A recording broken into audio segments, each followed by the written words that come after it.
My name is Layla Young. I'm 31, meticulously organized to a fault, and quietly exhausted from a lifetime of being the one who fixed what no one else noticed was broken.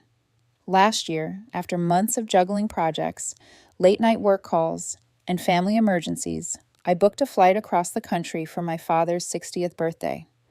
I paid for the hotel rooms myself. I reserved the restaurant, confirmed the timing, and even brought a bottle of wine from a vineyard near my apartment in Portland. Everything I did was calculated, precise, intentional. And yet when I arrived, I immediately felt the sting I'd learned to recognize but had hoped to outgrow. I didn't belong. The restaurant was dimly lit, warm, bustling with diners. I had requested a large table for 10, and the hostess led me to the back corner, next to the service door. Every other seat was claimed, the light from the flickering candle on the table barely illuminating the space.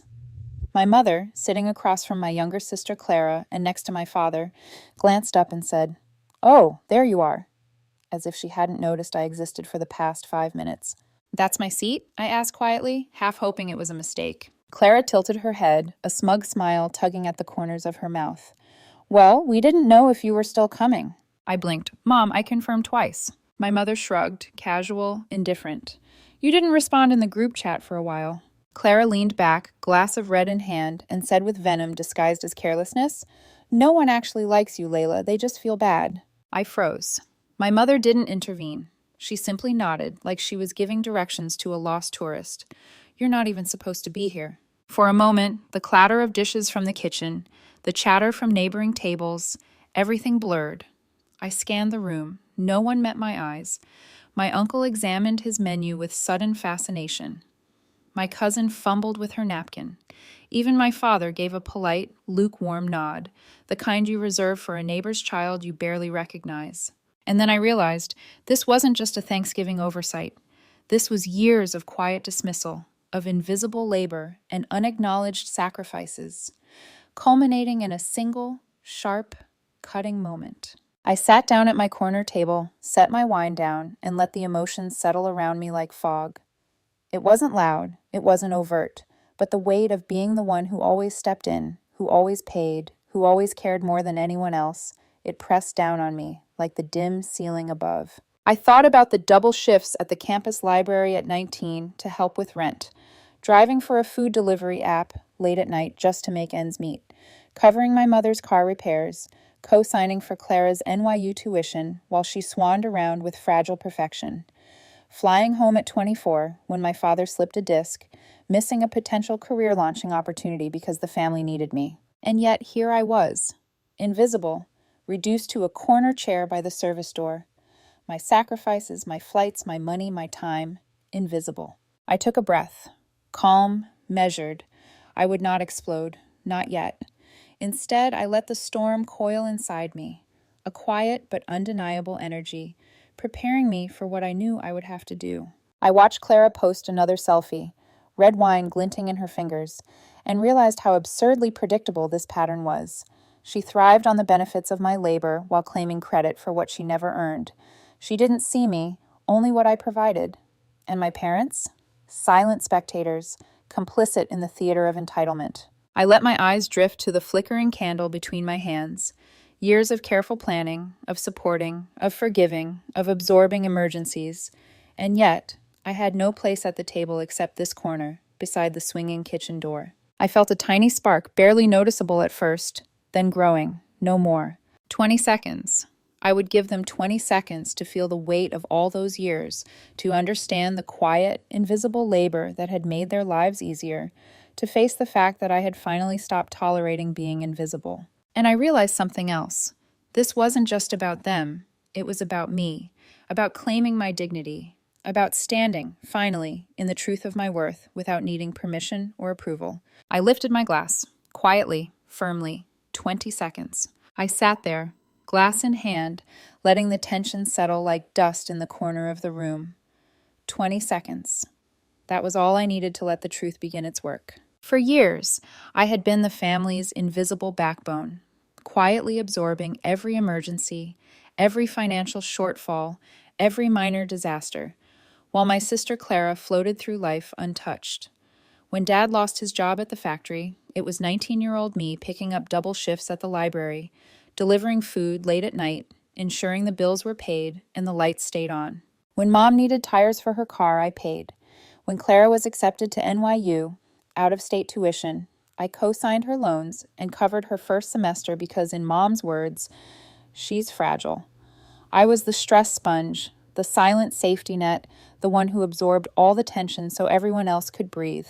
At 24, I flew home for 2 weeks when Dad's back gave out again. I canceled presentations that could have propelled my career forward, slept on the couch, drove him to physical therapy, bought groceries, paid bills. Clara? She posted a hashtag TBT selfie from Cancun, all sun and sand, while Mom touted, "We're so lucky Clara's around to lift our spirits.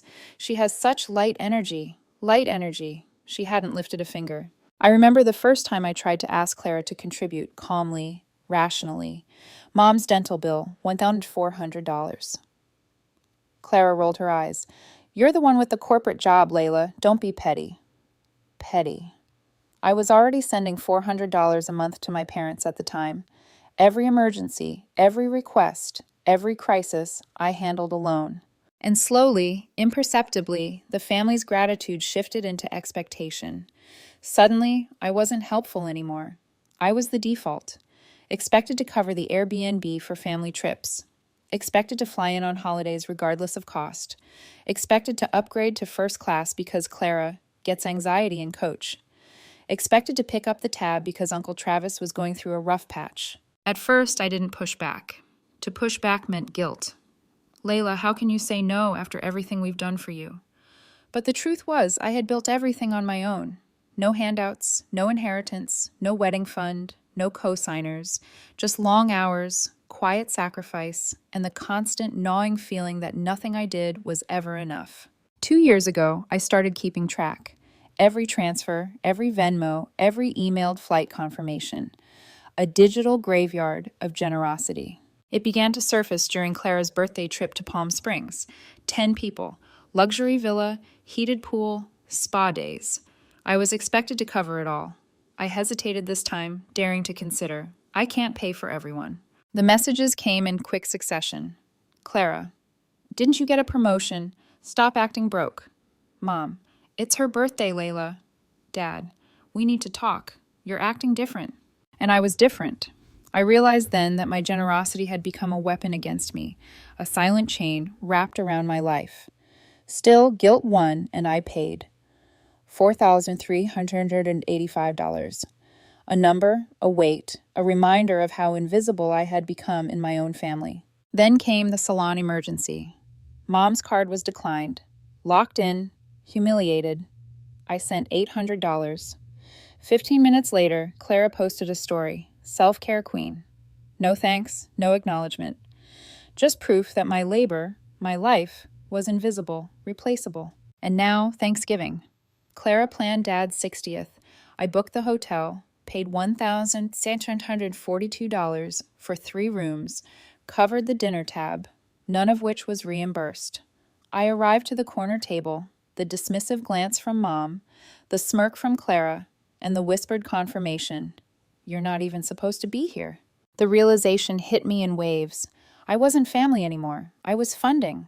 I was invisible. I was a ledger of debts unpaid in gratitude, a bank account dressed as a daughter, a niece, a sister. And for the first time in years, I allowed my anger to grow into something visible, tangible. 20 seconds, that was all I needed. I clenched my glass.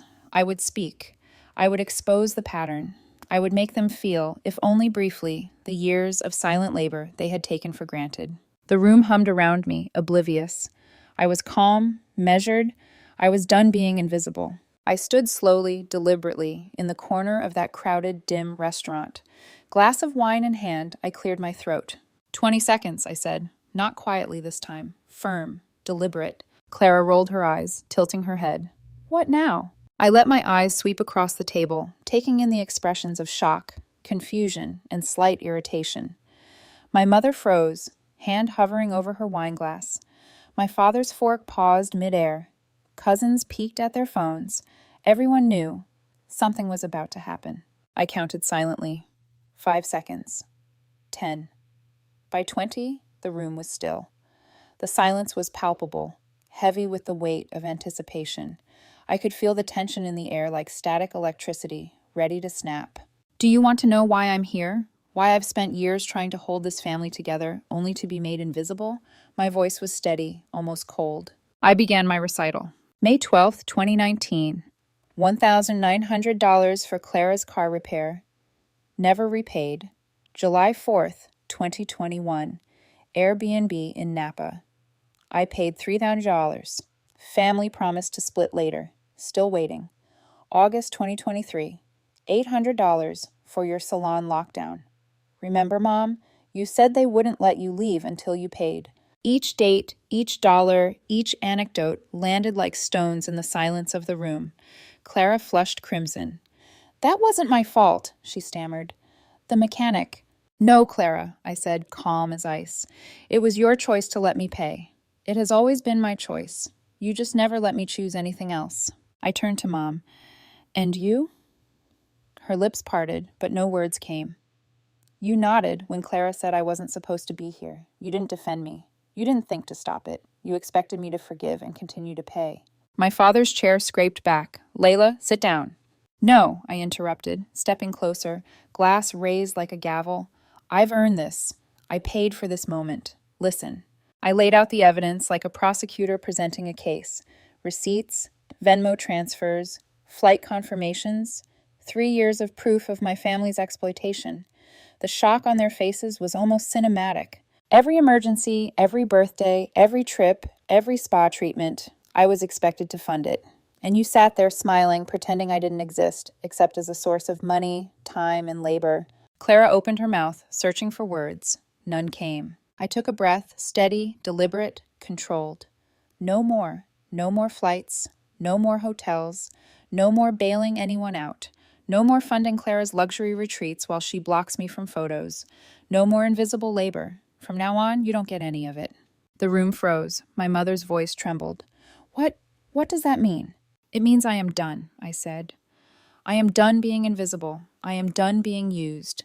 I am done sacrificing myself for a family that only values what I provide. Clara's face twisted in disbelief. You're just bitter. You have friends. I smiled, cold and deliberate.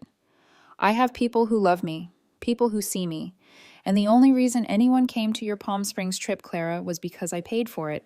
That is the truth you have never faced. My uncle scoffed, a weak attempt at bravado. Are you keeping score now? No, I said, looking him directly in the eye. I'm keeping truth, and apparently gratitude expired a long time ago. I raised my glass once more. Happy birthday, Dad. Enjoy the bill. It's in your name this time. I walked to my corner chair by the kitchen door, poured myself a full glass of the wine I brought, and sat. No one followed. No one spoke. The moment hung in the air, tense, unbroken. For the first time in years, I felt visible to myself. For the first time in years, I felt free. The next morning, I woke in a quiet hotel room. No pings, no urgent texts, no calls demanding explanations or payments. Just the soft hum of the city outside and the silence I had craved for years. I booked a last-minute suite downtown. Room service, overpriced breakfast, but it didn't matter. I slept for 10 hours straight. Dreamless, peaceful. The kind of deep rest that comes only when guilt has no hold on you. When I finally checked my phone at noon, the flood of notifications hit like hail. 27 missed calls, 42 messages, 17 voicemails. Mom, Dad, Clara, Uncle Travis, my cousins. Desperate, shocked, hurt. I did nothing. I archived every voicemail, forwarded them to my secure drive. Every message a reminder of a life I had chosen to step out of. A life dictated by others' expectations, where my worth was measured only by how much I gave, how much I fixed, how much I paid. That weekend, I flew back home, upgrading to first class, not for comfort, but as a symbol of reclamation. I had earned it. I had paid for it. No one else would take that from me. Back in Portland, my apartment felt sacred, quiet, clean, safe. For the first time, I sat on my couch with a bottle of my favorite Cabernet and just breathed. No group chat buzzing. No Clara demanding deposits for her next indulgence. No parents expecting me to fix everything. I didn't just feel free. I felt born. Weeks passed. People noticed. My boss called me into her office.